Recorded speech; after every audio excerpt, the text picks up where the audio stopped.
आप देख रहे हैं रोशन पाकिस्तान न्यूज।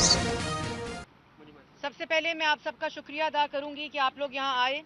एक बहुत ही इम्पोर्टेंट मसला था जिसको पाकिस्तान की आवाम तक पहुँचाना था। ये तो सबको मालूम हो गया है कि पाकिस्तान के ऊपर एक इस वक्त माफिया हुक्मरान मुसल्लत हैं। इसमें कोई दूसरी राय नहीं।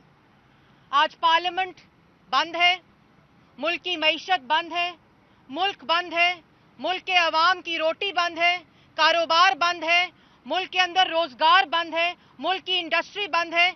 लेकिन माफिया क्या कहते हैं? माफिया कहते हैं कि सब कुछ अच्छे की खबर है, घबराना नहीं।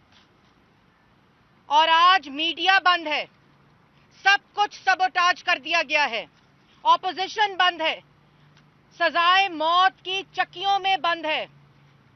इनसे पूछो कि मुल्क की मईशत, मुल्क में महंगाई की शरह क्या है, तो कहते हैं कि सजाए मौत की चक्कियों में क्यों हो।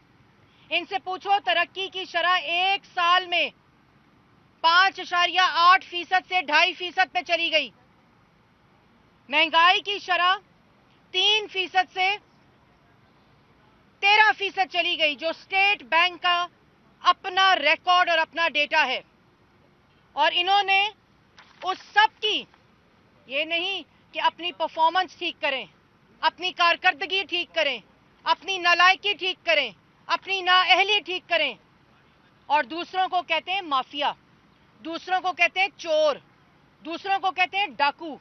माफिया तो वो होता है जो अवाम की रोटी बंद करता है, अवाम का रोजगार बंद करता है, पार्लियामान को बंद करता है, मीडिया को बंद करता है, इकोनॉमी को बंद करता है, रोजगार को बंद करता है, कारोबार को बंद करता है। माफिया आप हैं इमरान साहब, आप लोगों को बेवकूफ नहीं बना सकते।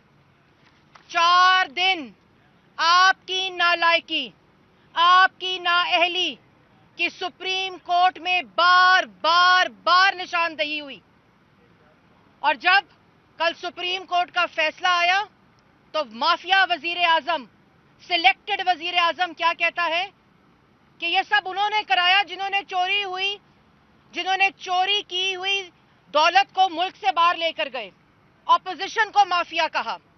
भाई दरखास्त अदालत में सुनी गई, फैसला सुप्रीम कोर्ट ने दिया, आप किसको माफिया कह रहे हैं?